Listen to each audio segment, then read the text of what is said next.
96.4।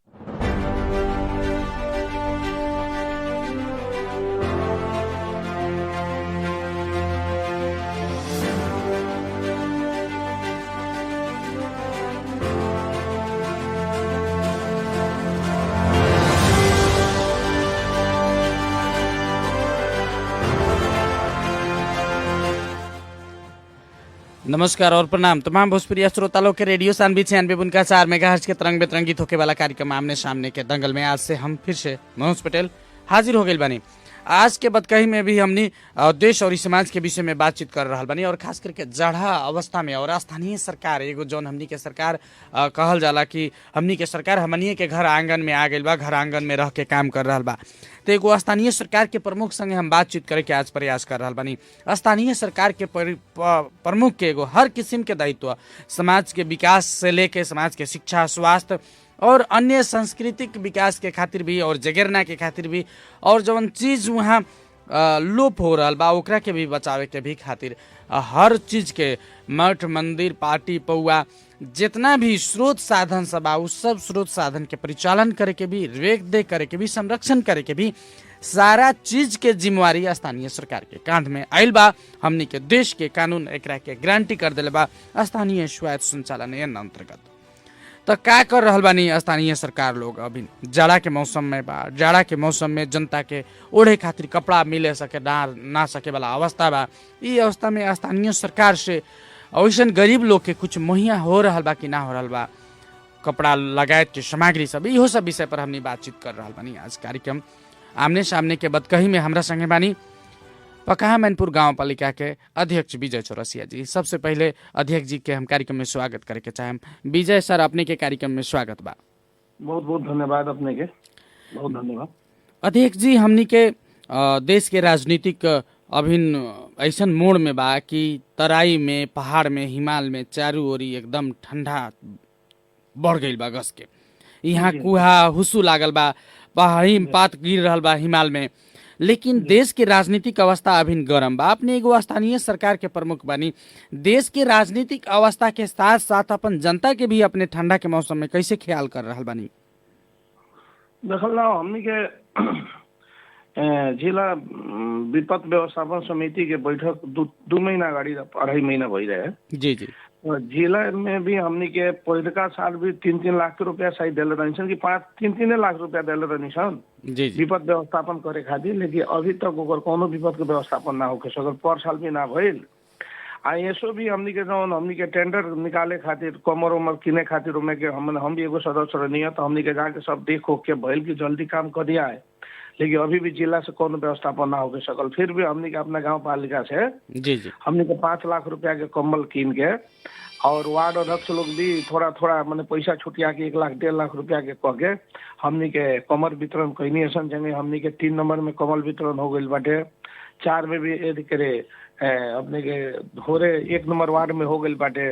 और मेन बात बाटे कि हमनी के भी कीने के जौन प्रक्रिया जौन प्रोसेस बाटे कि बहुत स्लो बाटे। हर जगह के भी बहुत मैंने बाटे ओकर कोटेशन करे के पड़ता, टेंडर करे के पड़ता, सामान किने खातिर उनमें टाइम लाग जाता है। फिर कोनो दुकानदार के पास में गइला में उ सब सामान एक जगह भी नहीं के भेटे सकत। ऐसे कि हर जगह हर गांव पालिका के लोग ताना तान करे ताटे जाना से तंगा दिक्कत हो जाता है। मैंने जितना अपना मैंने 2-4 को किने में जितना सजीलो उतना 1000-2000 पीस किने में उतना सजीलो नहीं है। फिर भी हमनी के वितरण करता निशान। वैसा ही हमनी के का भइल बाटे कि आज से कुछ दिन पहले जैसे डोम के बच्चा सबके जी दलित बस्ती समय दलित जाति के लोग हाँ दलित माने स्पेशल वो दलित में के जैसे मुसहर बा लोग चाहे डोम भाई लोग बाटे वो लोग के बच्चा लोग के भी हमनी के 2 set shirt pant, 2 set pant, जूता, मोजा मैंने कॉपी पेन भी हम वितरण कैले रहनी कुछ दिन पहले। जी विजय जी सब अपने कर रहा बा। जैसे कि विपद व्यवस्थापन कोष में हर एक गांव पालिका से ज्येष्ठ नागरिक लोग के हमरा जहाँ तक ले जानकारी है ज्येष्ठ नागरिक लोग के कुछ जाड़ा के गरम कपड़ा देवल जाओ हमनी कह के अपने लोग एगो छलफल करके निर्णय भी कैनी। हमरा अगर हम गलती नहीं की तो 3 थान कपड़ा, एगो हाईनेक, एगो टोपी, एगो कम्बल अपने लोग देवे के वहाँ निर्णय कैनी, ठेका भी कैनी। लेकिन ये मतलब एगो हल्ला आयल कि मिले वाला बा, एगो हाथी आयल फुसा जवन कहेला नो ऐसन हो गई। लेकिन मिले ना सकल और पैसा जो के त्यों रह गई। तो पैसा क्या करे अपने लोग? जी हमनी के उ जब टेंडर करे के बात हो रहे थे सीडीओ साहब हमरा के बुझ नहीं जी जी और उनके सहायक सीडीओ साहब 4-5 आदमी के टीम बनल। टीम बन के हमनी के भी खोजे गई सन वीरगंज में। मैंने हमरा बुझाता है 50 गो दुकान के हमनी के खोजनी सन, कोनो दुकान में क्वांटिटी के सामान ना रहे। केहू कहे 20 गो बा, कोई कहे 50 गो बा, कोई कहे 100 गो बा, कोई कहे कि तो 10 दिन में मंगा देम, कोई कहे लॉकडाउन के चलते सामान नहीं के आवश्यक। जी अंत समय में विजय जी अंत समय में तैयारी करे के परिपाटी बा। अपने लोग सारा लोग के था बा, सीडीओ साहब के भी था बा, अपने लोग के भी था बा कि ठंडा तराई में शीतलहर पड़बे करी, हर साल ही आवेला, ई कोनो नया चीज नहीं के। तो आगाड़ी से अपने लोग के तैयारी जौन देखे के चाहिए उ तैयारी में बहुत कमी देखल जनता लोग के ये बात बा। जी जी जी ये नहीं देखल रहा है कमी कमजोरी बा, एकदम हम मानते नहीं अपने के बात के। और मेन बात बा कि जिला व्यवस्थापन समिति का अध्यक्ष तो हम ना है। जिला के टोटल कार्यक्रम के बारे में हम बस सुझाव दे सकता नहीं, लेकिन टोटल अब फुली डिपेंड विजय चौरसिया पर नहीं है। हाँ गांव के बात करम तो गांव में हमने के कुछ ना कुछ अब पीछा भइल बानी सन, लेकिन अब ई सबक हम सीख लेनी। अब तो हर साल जाड़ आवे से 2 महीना पहले हर सामान भेटता है, क्वांटिटी में सामान भेट जाई। अगर वो जाड़ लागी ना होई का जाई ओकर कोनो गम नहीं है, लेकिन अब एकरा बाद में सब किस्म का हमने के फॉल्ट ना होगा सकी। जी तो उस सीडीओ के विपद व्यवस्थापन कोष में स्थानीय सरकार से सारा स्थानीय सरकार लोग पैसा भी दे देल, बूढ़ पुरानिया लोग के कपड़ा भी मिले ना सकल, पैसा भी ज्यों त्यों के रह गई। और टेंडर जौन अपने लोग प्रकाशित कैले रही सामान आपूर्ति करे के जौन जिम्मा ले रहे उ लोग के का कार्रवाई भेल, उ लोग के कार्रवाई भी तो करे के चाहिए अपने लोग के। कार्रवाई करे के चाहिए। एक बेर अपने जौन क्वेश्चन जंगे हमरा से पूछा था नहीं, एक बेर मैंने वो जिला प्रशासन से कैसन एक बेर शायद बात करती तो बड़ी अच्छा रही। हम तो 1-2 बेर बात करे के चाहनी, लेकिन अब वह जानते बानी हमनी के भी फुर्सत नहीं है। विभिन्न किस्म के गाँव पालिका में राजनीतिक काम धंधा है, बैठक होने बैठक है, पंचायती हो पंचायती, मैंने विभिन्न समस्या से हमनी के भी सवेरे 6 बजे से उठे तो 10 बजे रात तक तो फुर्सत रहे ना। दिन भर आदमी खाना ना खाए, कभी 2 बजे खाना, कभी 3 बजे खाना खाएगे, कोई खाना भी नसीब ना होकेला, भूखे रह जानी सन। समस्या तबाह हमनी के भी कैसन। जी जी लेकिन ठीक बात हम सीडीओ साहब से एकरा बारे में बात करते हैं। क्या बहन अंत भला तो सब भला, अंत में भी अभी भी बता जाए तो कोनो खास फर्क ना पड़ी। जी जी जी कैसन अब हमनी के प्रयास में बानी से आज हम बात करते नहीं तो हम जाते नहीं जिला प्रशासन में बात करे सर सीडीओ साहब से। सर एकरा कैला सीडीओ साहब की एक और बात वहाँ के भी नया बानी का हर चीज वहाँ के भी नहीं भी ना समझ हो सकता है। मैंने अब नया सीडीओ साहब वहाँ के भी तराई में वहाँ नया बानी मैंने हमरा वैसे लागत आटे। वहाँ के भी सब आइडिया ना हो सकता, वहाँ के भी टॉर्चर में बताता नहीं पूरा परसा जिला के डील करे के बाद। अब सब कोई दोषी माने हम दोषी बानी हो मैं, अगर नहीं किनालते अगर दोष हम भी बानी, हमार भी कोनो ना कोनो दंडित होके के चाहिए, हम ये कहें जन नहीं जी। और इस सब बीच में स्थानीय सरकार के प्रमुख बानी अपने पकहा मैनपुर गांव पालिका में अपने कम से कम जाड़ा से केहू मरो ना, जाड़ा में केहू के कपड़ा के कमी ना होको, ये तरफ गांव पालिका कितना सजग बा। देखल जाओ गांव पालिका में हमनी के कपड़ा बांटता नहीं सन तो गरीब बा, गरीब से पहले जो खूब धनिक बा वो भी आके हमनी से झगड़ा कर लेता थे, विभिन्न किस्म के टेंशन दे देता थे कि हमरा काहे ना भेटी, हमरा भेटे के चाहिए। एगो जौनी समस्या बहुत जटिल समस्या बाटे कि केकरा के दिया केकरा के बांध गई। हम सबसे गरीब के छनौट करते करते गई नहीं, ओमे हर धनिक लोग जो अच्छा लोग बा, अच्छा खासा लोग बा, वो भी आके वार पार के लड़ाई में आ जाता थे, हमरा भेटे के नहीं चाहिए, झगड़ा होके के अवस्था बाटे। देखल जाओ मानसिकता जौन बाटे अभी तक परिवर्तन नहीं किया, चेतना के कमी बा जी, चेतना की कमी बा, वो भी तंगा समझे के पड़ल। मानते नहीं कि वो रियल में एक दिन तंगा मोटरसाइकिल हल्का चला दिन हमरा देह में ठंडी मार दलक जबकि कपड़ा पूरा रहे। ये अवस्था से भी बुझे के पड़ल कि मानते जौना घर में गरीब में कपड़े नहीं है, जेकर बच्चा के मैंने छोट छोट बच्चा लंगटे घूमत बाटे, कोनो गोड़ में जूता नहीं है, वो आज जेकरा घर में कोट बा जैकेट बा हर कुछ बाटे, रुई भारा बाटे, मैंने कुछ भी अच्छा बाटे, ओकरा से बहुत बेटर आदमी बा, ओकरा तुलना में वो गरीब के दिया तो आदमी के साइड ना मांगे के चाहिए। हमार मैंने सोच बाटे ना मांग दे के चाहिए। हाँ बेसी बात दियाते बा, एकरा पहले चावल वितरण भई रहे तो करीब घर घर बटा गई रहे सब कोई के, वैसा ही गैस चूल्हा गैस सिलेंडर वितरण करे के बा हमने के चाहे सन की बांट दिया, गरीब से लेकर जे बाटे ठीक ठीक बा, कितना धनिक लोग बना ली। मैंने संभवतः सब कोई के प्रयास हमनी के रहेला, लेकिन अब हर दम मानते नहीं हमनी के गांव में करीब 4000 घर दूरी बा, हर घर दूरी के अगर पुगाव की कोशिश कैला तो हर कार्यक्रम में 50 लाख 60 लाख 1 करोड़ रुपया चाहिए, जौन की गांव पालिका व्यर्थ नहीं के कर सकत। बात समस्या हमनी के भी पैसा भी देखे के पड़ी, कितना हमनी के लगे हाथ में पैसा बा, विनियोजन कितना बाटे, नियम से तो बाहर नहीं समझा सकत हमनी के।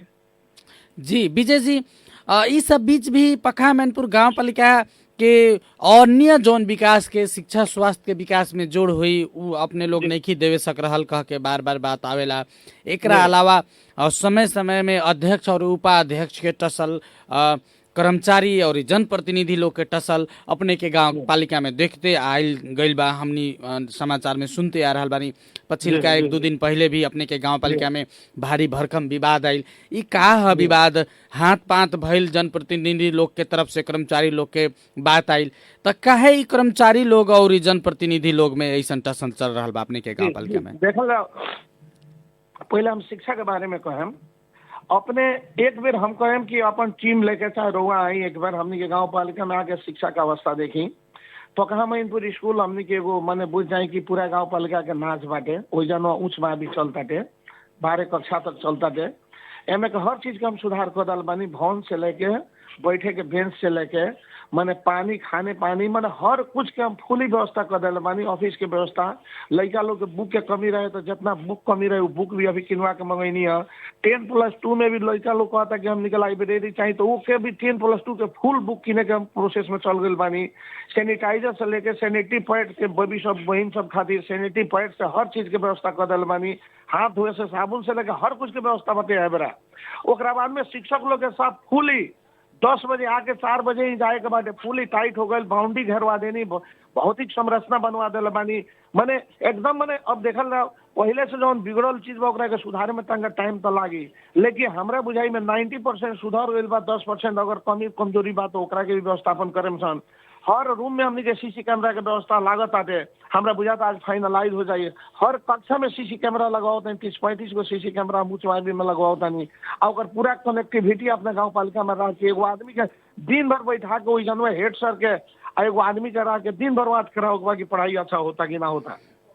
एक बाद में हम गांव पालिका के जितना स्कूल बाटे हर स्कूल के 10 बजे या 4 बजे अनुगमन रोज के रोज करे जाता नहीं। कितना शिक्षक लोग के कार्रवाई कितना लोग के स्पष्टीकरण भी हम काट दिले बानी। वो लोग भी जी सब चीज हो रहा बा तब फिर भी बच्चा सब बोर्डिंग स्कूल में काहे जा रहा बा? आकर्षित काहे बा? कहीं ना कहीं सामुदायिक स्कूल के पढ़ाई अच्छा नहीं के तबे तो लोग बोर्डिंग स्कूल में जाता बिरगज में अपन बच्चा के पढ़े पेठावता बाहर रह के पढ़ावता। मानसिकता देखल ई जौन मानसिकता बाटे बुझल गई। मानसिकता भी एगो बात बाटे खाली हमनी के सरकारी स्कूल से पूरा जितना विद्यार्थी बा सब विद्यार्थी के हमनी के कैप्चर भी नहीं कर सकत। कुछ भी बाटे जौन आदमी हेड्स मास्टर साहब लोग बा जहाँ के हेड सर लोग अच्छा बाटे तहाँ के पढ़ाई एकदम टाइट बा और जहाँ के हेड सर लोग अपने टाइट नहीं के जहाँ के अवस्था खराब बाटे। लेकिन अपने बोर्डिंग के बात करते हैं तो बोर्डिंग कोनो निजी स्कूल है उमे के जे हेड सर लोग बाटे फुली एकदम टाइट रह बाटे। 1 मिनट 1 सेकेंड कीमती बा वो लोग खातिर। लेकिन वो चीज हमनी के गांव पालिका के जितना भी करीब हेडमास्टर साहब लोग बानी वहाँ समझ में इस चीज के कमी बा। टाइम टेबल का अभी भी कमी बाटे। मानसिकता में भी अभी भी हमारे आशा से जाके करेक्ट चाहिए पढ़ाओ चाहिए वैसा का किस्म के सोच में कमी बा जमुना के चलते ऐसा किस्म के होता है। लेकिन अभी मैं बताएं कि रोगा हमरा के टाइट करके हमारे गांव पालिका कितना रोगा निमन चलवाते हैं जब तक हम निमन आ रहे हैं। जी हमरा कहे के मतलब सबसे बड़का भारी चीज कथी बा पखा मैनपुर गांव पालिका के खातिर अपने एगो खुद शिक्षक रह के शिक्षक पेशा में रह के काम कैले बानी। शिक्षा के महत्व और इस शिक्षा के परिवर्तन कैसे होके सकी अपने के सारा चीज मालूम बा और अभी अपने नीति निर्माण में भी बानी तो कुछ शिक्षा में आमूल परिवर्तन होके के पड़ल पखा मैनपुर गांव पालिका में। सर यह बात हम बताओ तानी हजूर कि हमारे का नाम बटे कि ओइजन तो जाके शिक्षक लोग चाहे कोनो भी स्वास्थ्य के कर्मचारी लोग के टाइट कल जाता तो लोग राजनीतिक शुरू करता हमरे परिवार करे काम करता थे। ऐसा मानसिकता खराब हो गई बटे कि लोग कोई के जाके टाइट करते हैं तो लोग राजनीतिक भाजता आई अपने जो नहीं अपने अभी जो कर्मचारी लोग के जो व्यवस्थापन भइलक हुए तो हर गाँव में लोकल कर्मचारी लोग आ गए बाटे गाँव के कर्मचारी लोग बाटे और गांव के कर्मचारी लोगों ने राजनीति करता है। तो का जरूरी बा अध्यक्ष जी अपने का कहे के चाहे का जरूरी बा उहो लोग के भी तो उतने महत्व बा गांव के शिक्षा विकास के खातिर ना बाटे देखिए मेन हम ना कहीं मानसिकता के कमी बाटे हो सकता कि कुछ बहुत ऐसा शिक्षक लोग बात जो उन्हें पढ़ाओ तो अगर बच्चा उन्हें नहीं पढ़ो बच्चा नहीं पढ़ो तो मतलब नहीं गया चलो पढ़ी ना पढ़ी उसे हमरा का करे के बाद ऐसा किस्म के कॉन्सेप्ट बाटे। फुल दिल से कोई नहीं खेला के सकत कोई लागत 10% दिल लगाओ तो कोई 20% कोई आए चलो ना स्कूल में गई नहीं पहले तो 12 बजे जाके 1 बजे चलाओ लोग 11 बजे जाए लोग 2 बजे छुट्टी हो जाए 1 बजे छुट्टी हो जाए कोई 5-5 दिन 5-5 को टीचर ना जाके वो सेंटिग्रेड सिस्टम रहे। आज हम आए तो तू आई बिहान तू आई तो परसों तू आई आ 1 दिन आके 5-5 दिन के हाजिर हो गए वो सब के हमने के बहुत कम कैले बानी सन। धीरे धीरे सुधार होता, टेंशन बात नहीं है। अपने लगन भी आके एक बार छापा मारी ना, हर मीडिया लोग आवे, एक एक दिन अपने लगन तालमेल मिला के अपने लोग में सुधार करे पड़ी। परसा जिलों में अपने लगन एफएम चलाओ नहीं, अपने समझ के भी अधिकार बाटे हर स्कूल में जाके सुधारी सन, एक एक दिन कौन स्कूल में जाके में छापा मारी सन, नहीं क्या होता के ओरिजिनलिटी वो जाके बात करी सन। हमरे में कोनो कमी कमजोरी में आई रोगा छापा मारी रोगा लगन आके हमरा के ओवरटेक करी, हमरा से पूछी, हमरा कर्मचारी से पूछी, तब तो कर्मचारी में सुधार आई। हर आदमी के मिले के पड़ी। अपने लगन तो बुझ जाए कि देश बनाओ के बहुत बड़का सीढ़ी बानी, बहुत बड़का अपने लगन के माने हाथ बाटे। अपने लगन चाहे तो कोनो भी चीज के बड़का बना सकता नहीं, चाहे तो सब माटी के भीतर धसा भी सकता नहीं। तो अपने लगन के भी अहम भूमिका बाटे। मीडिया से बड़का कुछ नहीं के संसार में। तो अपने लगन जाएंगे हमरा से करता नहीं, वही कोई स्कूल में पूगी लगन हमरा के बिना जानकारी देके, अपने लगन हमरा गाँव पालिका में पूगी, जे कर्मचारी टाइम से नहीं क्या कुछ नहीं क्या पूरा लिस्टिंग के साथ में रोगा लगन आगाड़ी बढ़ाई, एक पूरा मैसेज दी, पूरा जनता में दी, हमरो शिकायत करी, तब न हमरा डर हुई। जी जी ना। और दोषी कर्मचारी लोग के अपने कार्रवाई करे खातिर प्रतिबद्ध बानी एकदम 100%। हम तो साक्षात हमारे बेटा पड़ जियन तो उनका के नहीं छोड़ सकत, हमारे भाई कार्रवाई में पड़ जियन तो अपना नहीं छोड़ सकत, एकदम 100% लेके चली। जी अपने इतना अच्छा सोच रखले बनी। अपने के गांव पालिका में कर्मचारी लोग बीच अपने कहनी है कि तालमेल नहीं के राजनीति खैले बा, गाँव पालिका भीतर अपने के कर्मचारी लोग ऊपर बार बार एगो किस्म के काम करे के वातावरण नहीं के कह के कर्मचारी लोग से बात आयल बा, कर्मचारी ऊपर हाथ पाथ के बात सब आयल बा। एकरा बाद में कर्मचारी और जनप्रतिनिधि बीच अपने के गांव पालिका में हर वक्त टसले रहेला एगो, और निर्णय के बंदी बार बार पटक पटक अपने के गांव पालिका कर्मचारी और जनप्रतिनिधि लोग के कारण से होते आयल बा, जिसमें जनता के विकास निर्माण के काम, जनता के सेवा के काम चौन सब बा प्रभावित होते आयल बा। एमे का कहे हम अपने देखल जनप्रतिनिधि और कर्मचारी लोग के हमनी से तो टसल कोई से नहीं है, हर कुछ ठीक बाटे हमनी के। जी जी हम खाली एगो बानी हमनी के ऊ प्रमुख जी, हमने के कुसमी देवी जी, वो कुसमी देवी जी के ही आके बीच बीच में उथल पुथल काम करे नहीं। अब उथल पुथल काम करे में वहाँ के कुछ बाटे लोग साइड के उनकर गाइडर, वहाँ के वो गाइडर लोग के काम बाटे, वहाँ के केहू काम के योजना लेके बजट लेके हम चलाई आ चला के काम करी, तब तक कुसमी देवी जी ठीक बानी। वो लोग के काम करे के ना भेड़ी तो कुसमी देवी जी खराब हो जाए। ओकरा बाद में वो लोग का करे लागी चाबी आई थे विभिन्न किस्म के लागी गलत कन्विंस देवे, वहाँ के बिना सूझबूझ के आए आके अनर्गल किस्म के लागे बात करे, जौना से स्थिति खराब होखेला। वो 2 दिन पहले जनप्रतिनिधि ऊपर हाथ पाथ भइल कह के अपने के तो पता बा ई बात ना सुनल लगा। वो दिन हम ना रहनी, हम जहिया ना रहनी तहिया ही काम होखेला। कोनो भी चीज खराब हुई मतलब तुमको 19-20 हुई, हमरा एब्सेंटी में ही होखेला। वो दिन हमनी के अस्पताल में, हम बेवदा हॉस्पिटल में गई रहनी, मियाज खराब रहे तो वही जान गई नहीं, तो हमनी के स्विच मैंने बैटिक एथी रहे डाउन रहे तो ऑटोमेटिक स्विच ऑफ हो गए नमक। तो हम कहीं नॉर्मल बात, ठंडा के दिन में कोनो खास बात तो ना हुई। ओकरा बाद में हमरा 3-3:30-4 बजे खबर आयल कि है बात बाटे, तो अगर हम पता लगैनी तो हम डॉक्टर साहब से जो हमनी के प्रशासकीय प्रमुख बानी वहाँ से भी पता लगैनी।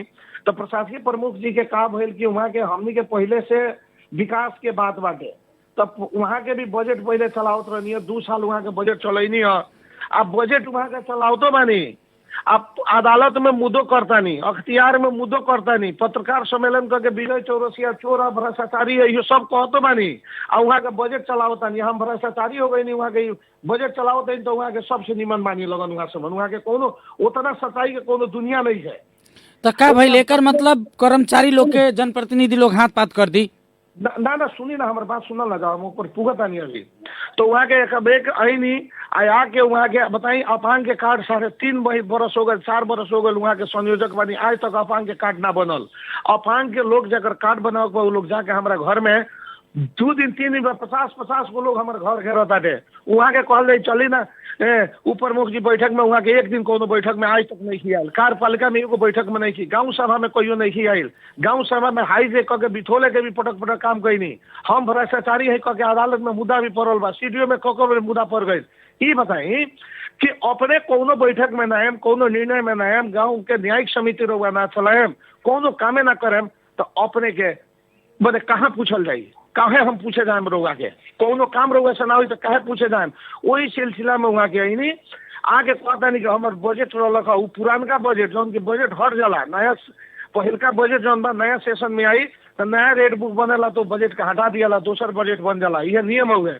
वो आके लगनी पूछा कि हमारे बजट का भइल कथी भइल, तो हमनी के जब प्रशासकीय प्रमुख जी बानी कहनी कि ठीक बा बैठल जाओ, हम अपने वार्ड अध्यक्ष जी बैठ के कार्यपालिका के बैठक में पूछी रहो और अधिकार बा पूछे के तो काहे तू है दल हो गई दल लगनी माने अशब्द किस्म के प्रयोग करे। ओकरा बाद में हमनी के प्रशासकीय प्रमुख जी बाहर आ गई, नहीं कोनो हाथ साथ बात कुछ नहीं के बोले, एक आदमी ना 50 आदमी रहे, लेकिन वहाँ के जो लोग बाटे जो साइड के आदमी बाटे जो वहाँ के गाइड करता है वो आदमी लागल प्रचार करे और नाम न धरवाई हमरा से। एफएम में वो आदमी कहले बा कि प्रशासकीय प्रमुख हमने के पीट देनी है, हमारे ऊ प्रमुख जी पीट देली हाई कर देली, तो उन लोग के बुझाता बहुत हाइट बढ़ा था। जी हमने लगे फोन आयल रहे विजय जी, फोन आई रहे हमने लगे कि जनप्रतिनिधि के उपाध्यक्ष जी हाथ पात उप जनप्रतिनिधि के तरफ से गांव के प्रशासकीय प्रमुख के हाथ पात भइल बा और हाथ पात भइल बा कह के आइल बा और उ अपने लोग तो कहत नहीं, पिटाई वाला लोग ना कहेला कि हम पिटाइल बानी। हाँ पिटाई वाला लोग ना कहेला कि हम पिटाइल बानी। सुनी ना, तो जे जे पीटले बाटे ऊ प्रमुख जी तो ऊ प्रमुख जी से पूछ ना के का भई रहे उहे ना बता दिया। उनकर चमचा लोग जे बतावत बाटे, जे चमचागिरी करताटे, जेकरा बजटवा नहीं के भेटत ऊ आदमी आ ओकरा जलन हो गइल बा, वो आदमी के बुद्धि नहीं के लागत जानी, उहे सब कह के गलत इशू फैलावत बाटे। तो उसे कोनो खास फर्क पड़ी ना, राजनीतिक में होत रहेला ऐसा चढ़ाव उतराव, केहू पिटाइल उटाइल नहीं है, लेकिन वहाँ के भी एगो बुद्धि होके के चाहिए प्रमुख जी के, जे गलत किस्म के कंसेप्ट देता नहीं तो बयान अच्छा ना रही, वहाँ खातिर बहुत बुरा भाई। वो बुझाता नहीं कि हम अच्छा है, अच्छा न्यायिक समिति की प्रतिमूर्ति, न्यायिक समिति चलावे वाला न्यायाधीश लोग दूसरा पर हाथ बात करी अपने कहता तो अपने बुझी के ओकर क्राइटेरी ओकर कैटेगरी कितना में पड़ी, वो आदमी कहाँ बा कौना जगह पर बा होगा। तो अपने अध्यक्ष के हैसियत से ये सब चीज रोके के और जौन दोषी बा ओकरा के छानबीन करके एगो कार्यवाही करे के और एगो कर्मचारी लोग के सही काम करे के, शांति सुरक्षा से काम करे के, वातावरण के सृजना कैल भी तो अपने के जिम्मेवारी तो बानू, अपने तो अध्यक्ष बानी गाँव पालिका के। हम कहता नहीं कि वजन मारपीट भइल ही नहीं के वजन हमनी के अपने के दूधू को हमनी के कार्यालय सहयोगी लोग रहे, सब कोई रहे, वो देखलन डॉक्टर साहब की लगनी खराब तो रे तत्व में कैली, ये बात सही है। तो ये बताई रउआ का रे कह देता तो हम घटिया कि रउआ घटिया के खराब हुई। जी जी जी मैंने हम अपने के रउआ रास्ता लगे चल रहे हम अपने के लगनी गाड़ी देवे तो हम पागल न हो गई नहीं, हमारे दिमाग में खराब हुई, हमरा में भी कमी बा। अब इतना विवाद आ गई तो अब गाँव पालिका मिलजुल के कैसे बढ़े अपने लोग, गाँव के प्रशासकीय प्रमुख उपाध्यक्ष अपने लोग के एगो त्रिपक्षीय एगो जौन मेल मिलाप होके के चाहिए, एकरा के कैसे मिला के अपने आगे बढ़े। जब तक वहाँ के राउटर लोग बानू जे वहाँ के गाइड करता है गलत, जो चाहत नहीं के हमरा से मिले देवे के, जब तक वो लोग गाइड करी तब तक यही चली। जब तक वो अपना दिमाग से हमरा के कोई गाइड करके ले चली तो हम चले, हम अपना दिमाग से सोचे नहीं काम ठीक बा ये गलत बा, ठीक काम करे नहीं गलत काम ना करे देव नहीं। आ हमरा के दोसर कोई आगे गाइड करे लागे आ लागे गलते काम करावे, हम गलत काम करे लागी तो बिहान हम ठीक है नहीं ठीक सकत। तो वह अवस्था बहुत जनवा वहाँ के अपना मन से चलत नहीं की, 2-3-4 गो बस मुट्ठी भर के आदमी बाटे वो लोग जंगे जंगे चलाओ तो चलता नहीं, वहाँ के चलता नहीं। जब तक वहाँ के गाइडर के रूप में चलम तो यही चली, हम क्या कर सकता नहीं। जी अंत में क्या करें तो जनता अपने के विकास करे खातिर अपने लोग के की जीता के बेचले बा, अपने लोग के विवाद करे खातिर नहीं के बेचले। अंत में हमनी लगे समय कम बात जानते जाते पक्का मैनपुर गाँव पालिका के जनता के अपने क्या कहे के चाहता नहीं। जनता के हम ही कहें कि हमने के विकास के काम एकदम जोर शोर से हमने के शुरू हो गई बाटे। जहाँ काम होता है वो जान के नम्स देख के, वो जान के सिस्टम देख के हर काम अच्छा से कराओ के, कितना भी ठेकेदार लोग बाटे वो काम अच्छा मैंने ना रहा पर हमने के एबसेंटी में हर जगह हम नहीं पुगे सकत, वहाँ सब हम काम के कराई। मसाला के में कंपोजिशन देखी के मसाला बा छड़ कैसन का बाटे, मैंने जितना अच्छा से अच्छा काम बा हर आदमी कराओ के कोशिश करो, अच्छा काम हुई तबे वो लॉन्ग लाइफ ड्राइव फिर दोबारा ना करे के पड़ी। आ दोसर का बात भाई कोरोना के समय में भी अब कोरोना करीब करीब भागले स्थिति में बाटे, तब भी हमने के सोशल डिस्टेंस कायम करके सैनिटाइजर से प्रयोग करके अपना बउआ बबी के गार्ड से भी करीब करीब बचाव के प्रयास करे के पड़ल। तो अपना सुरक्षा के लेते हुए और आवे वाला दिन में विकास में हमने के हाथ में हाथ मिला के सब कोई हमने के सब भाई बहन लोग हमने के गांव पालिका के लोग प्रदेश के लोग आगे बढ़ल जाओ और प्रदेश नंबर 2 के नमूना प्रदेश बनावल जाओ, अपन गांव के नमूना गांव बना के और शिक्षा के क्षेत्र में भी स्वास्थ्य के क्षेत्र में आगे बढ़ल जाओ, सब कोई के साथ देवे। ये हम हर भाई बहन लोग से अनुरोध करें। आज अपने के स्पेशल हम एफएम के भी बहुत बहुत धन्यवाद देव के टाइम के बेरा सवेरे चाय पिए के बेरा हमरा से 2 शब्द पूछ के बड़ी अच्छा काम कैनी, हम भी अपन जो शब्द के जनता के जना देनी और मिले मिलाओ के जहाँ तक बात बा तो हम शहीद के माँ से चाहे वो प्रमुख जी से हम कभी भी हम विरोध नहीं कैले, वहाँ से हरदम मिले की कोशिश कैले बानी, हरदम बात करे की कोशिश कैले बानी। हम अपना जिला अध्यक्ष जी से, हम अपना सांसद जी लोग से, विधायक जी लोग से भी फटक फटक ये चीज कह दिल बानी कि वहाँ के गलत कर रहा बानी। हमनी के बैठ के छलफल करके अच्छा से आगे बढ़ल रहा। आ गाँव पालिका में हमनी के कोनो किस्म के विकास में कोनो दिक्कत नहीं है, कोनो कर्मचारी के काम करे में कोनो दिक्कत नहीं है। अब वहाँ के आवे नहीं 2 महीना 4 महीना पर एग्रेसिव होकर कुछ कह के चल जाए, वहाँ के कमी बा। वहाँ के भगवान की सद्बुद्धि देश सुधरे के मौका दे, हम ये कहे इतने कह के हम टाइम भी कम हो जी जी जी अब हम राखे के चाहता नहीं। जी बहुत बहुत धन्यवाद विजय जी, हमनी के समय देनी है एकरा खातिर, और हमनी के तमाम भोजपुरी श्रोता लोग के भी बहुत बहुत हम धन्यवाद देवे के चाहेम। धन्यवाद। जी जी, कार्यक्रम के हमनी के निर्धारित समय समाप्त हो गई बा, और कार्यक्रम आमने सामने के आज के बदकही में पर्सा जिला के पकहा मैनपुर गाँव पालिका के अध्यक्ष विजय चौरसिया जी बातचीत करत रहनी है गाँव पालिका के विवाद के विषय में, गाँव पालिका के विकास के विषय में, और जाड़ा में जनता के खातिर जौन कम्बल गरम कपड़ा लगायत के चीज सब मुहैया करावल जा रहा बा जनता लोग के, इहो विषय में वहाँ हमनी के कार्यक्रम में बातचीत करत रहनी है। बहुत बहुत धन्यवाद हुनकरा के, और कार्यक्रम अपने सुन देनी है एकरा खातिर अपने के भी बहुत बहुत धन्यवाद। बिहान फिर हमर यह समय में अपने लोग से भेंटघाट हुई नया वक्ता लोग के साथ में। कार्यक्रम ई आमने सामने के बदकही में प्राविधिक के सहयोग के खातिर सत्येंद्र जी के भी धन्यवाद देत हम मनोज पटेल आगे चाहें। नमस्कार, प्रणाम।